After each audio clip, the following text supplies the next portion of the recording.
उपनिषद में ऋषि मुनियों ने कहा, उत्तिष्ठतः जागृतः प्राप्तः वरान निबोधातः।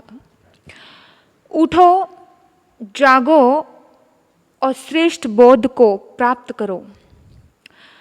जो जो दिन, जो जो रात्रियां व्यतीत हो जाती हैं वो लौट करके वापस नहीं आती हैं। इस दुनिया में इंसान अपनी शक्तियों को बिखरा करके जी रहा है। दो तरह से जीवन जीता है। एक जीवन ऐसा है, साधारण मनुष्य जी रहा है, जैसे जीने का पहला ढंग है, जैसे कोई नींद से जी रहा है कि मैं कौन हूँ, मैं कहाँ जा रहा हूँ, मैं कहाँ से आया हूँ, मेरा मतलब उसको कुछ नहीं पता। अबोध अवस्था में जी रहा है व्यक्ति, इस तरह से बेहोशीपूर्ण जी रहा है, सुषुप्त जीवन जी रहा है, सोया हुआ जी रहा है। और कैसे जी रहा है पता है?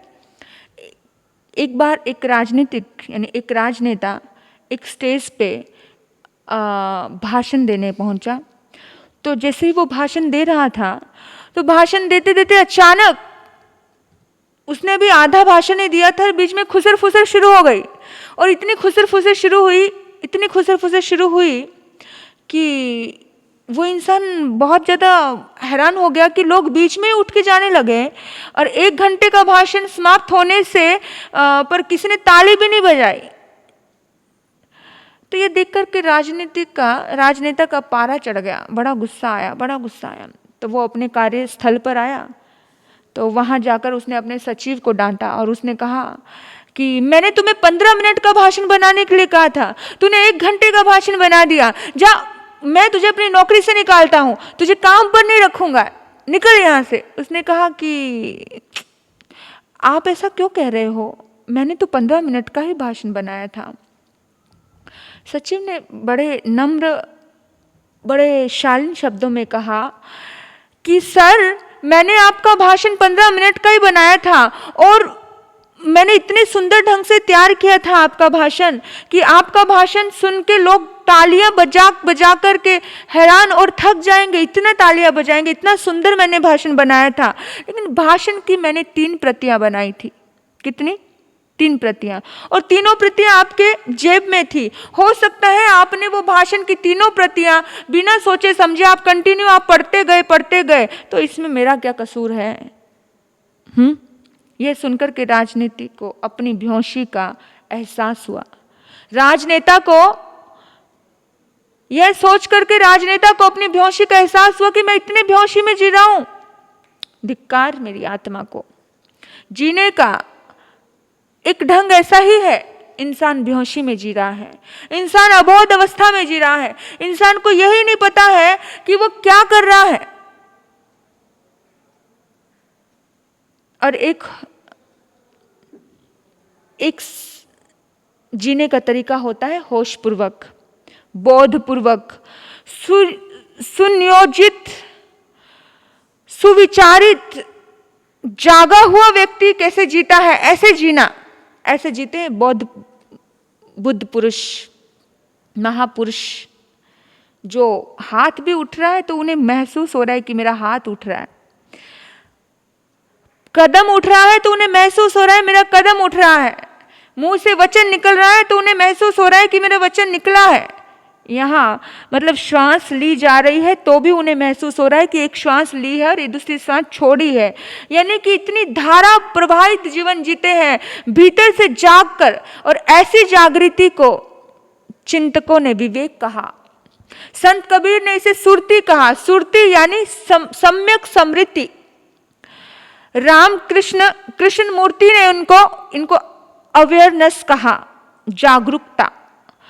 जागृत आत्मा जानकर कोई गलत कार्य नहीं करती। जब जागी हुई आत्मा गलत रास्ते पे जाती नहीं। कहाँ है? सांस सांस जीना सीख जाए यही होश।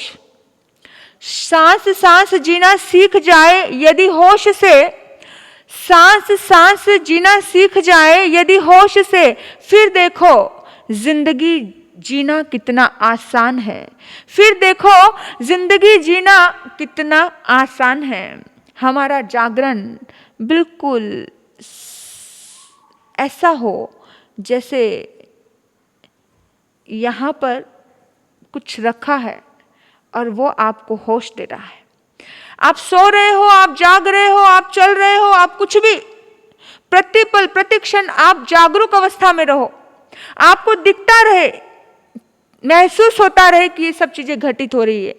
हम लोग दिन भर में कितने श्वास लेते हैं, हमारी श्वास आ रही है, जा रही है, हमें यही नहीं पता चलता है।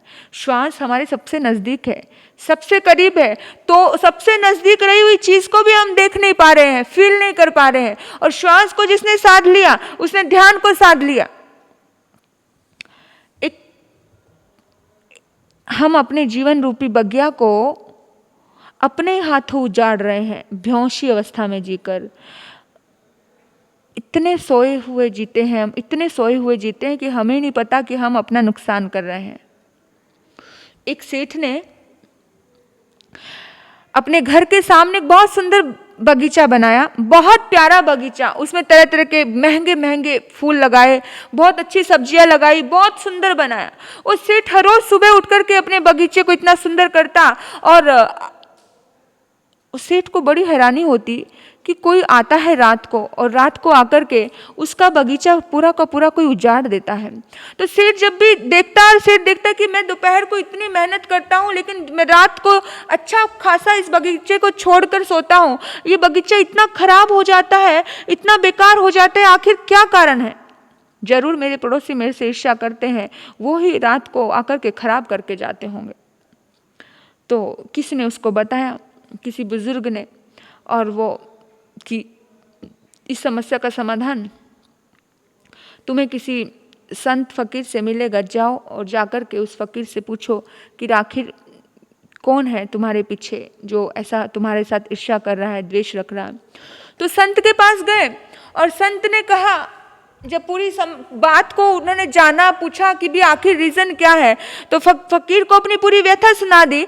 और फकीर ने कहा कि वत्स तू एक काम कर, अपनी घड़ी में आधी रात का अलार्म लगा ले, और जैसे ही अलार्म बजे तो एक बार आंख खोल करके अपने आसपास देख लेना और फिर सो जाना। तो उसने कहा कि ठीक है। उन्होंने बोला 7 दिन तक ऐसा कर। तो ये सुनकर के सेठ को तसल्ली हुई कि फिर फकीर की बात की उसने स्वीकार कर लिया कि फकीर ने बोला है तो स्वीकार कर लेता हूँ। रात को 12 बजे का अलार्म लगा करके सो गया। 2-4 दिन तो उसे नहीं कुछ समझा, लेकिन आज 5वां दिन है और 5वें दिन एकदम से जोर से अलार्म बजा और उसकी नींद खुली तो वो हैरान हो गया देखकर कि वो खुद बगीचे में है और अपना ही बगीचा उजाड़ रहा है।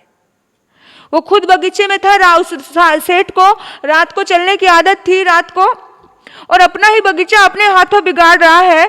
और एकदम से ऐसी अवस्था को देखकर वह हैरान हो गया और उसे समाधान मिल गया। सुबह होती फकीर के चरणों में पहुंचा और उसने वहां कहा, यदि आपने मुझे नहीं जगाया होता तो शायद मैं जीवन भर अपने पड़ोसी के लिए ईर्ष्या के भाव से, क्रोध के भाव से, गुस्से के भाव से भरा रहता और मैं जिंदगी भर ऐसे ही सोया रहता, सुप्त अवस्था में रहता। कितने दिनों तक मैं अपने हाथों से अपना ही बगीचा बिगाड़ रहा हूँ, तहस नहस कर रहा हूँ। अपने आपने मुझे जगा करके मुझे बोध कराया है, मेरे ऊपर बहुत बहुत उपकार किया है। कोई दूसरा मेरे बगीचे को नहीं बिगाड़ रहा है, अपितु मैं ही अपने बगीचे को हानि दे रहा हूँ, हानि पहुंचा रहा हूँ। तो ठीक इसी तरह मेरे बंधुओं, वो तो फकीर उसकी जिंदगी में आए और उसे समझ आ गया, लेकिन ठीक इसी तरह हम भी अपने ही हाथों अपने जीवन के नंदनवन को रेगिस्तान बना लेते हैं, हमें पता नहीं चलता। अपने ही हाथों अपने क्रोध में आकर के, अपने गुस्से में आकर के, अपनी इरिटेशन, अपने तनाव में आकर के हम हंसते खेलते पूरे परिवार को बिगाड़ देते हैं। बहुत बार ऐसा होता है। अपने प्यारे रिश्तों को क्रोध में आकर के, क्रोध प्रीति का नाश कर देता है। प्रेम खत्म हो जाता है गुस्से में, ईगो आती है, ईगो में विनय का नाश हो जाता है। लोभ तो सारे सद्गुणों का नाश कर देता है, सारे, और माया तो मित्रता का विनाश कर देती है। हम कषायों में आकर के हम इतने मोह निद्रा में सोए हुए हैं कि मोह निद्रा में सोया हुआ व्यक्ति अपने ही जीवन की बगिया को उजाड़ रहा है और उसे ही नहीं पता कि वो खुद उजाड़ रहा है।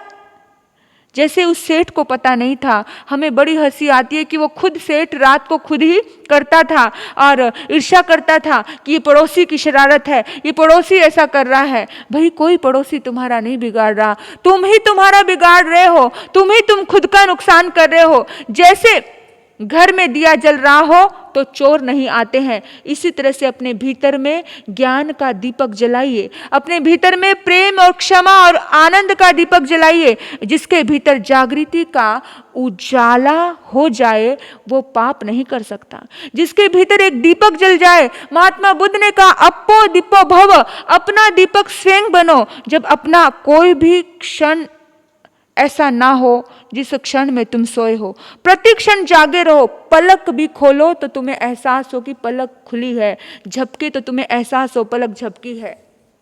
एक श्लोक में कहा है, कोई जागे या ना जागे ये मुकद्दर है उसका, कोई जागे या ना जागे ये मुकद्दर है उसका, लेकिन आपका फर्ज है कि आवाज लगाते जाइए, लेकिन आपका फर्ज है कि आवाज लगाते जाइए। जागो जागो कौन जगाने आएगा, रात में सुबह छुपी है, कांटों में फूल खिलते हैं। रात में सुबह छुपी है, कांटों में फूल खिलते हैं। बादलों के अंधियारे में, उस घटाओं में भी चांद नक्षत्र छुपे हुए होते हैं, तो उनकी तलाश करें। आत्मा में अनंत सद्गुण छुपे हैं, अनंत सुख छुपा है, अनंत संपदाएं छुपी हैं, तो उसकी खोज करें। उसकी खोज कहीं बाहर नहीं है, उसकी खोज भीतर में ही है, आनंद में है। अपने कषायों को तिलांजलि देकर के अपने भीतर में शांति का सागर खुद व खुद लहराने लग जाएगा। आप जागेंगे, हम जागेंगे तो अपने जीवन में अपनी आत्मा का उत्थान और कल्याण कर पाएंगे। इन्हीं सद्भाव से मैं अपने वक्तव्य को विराम देती हूँ। ओम शांति, ओम शांति।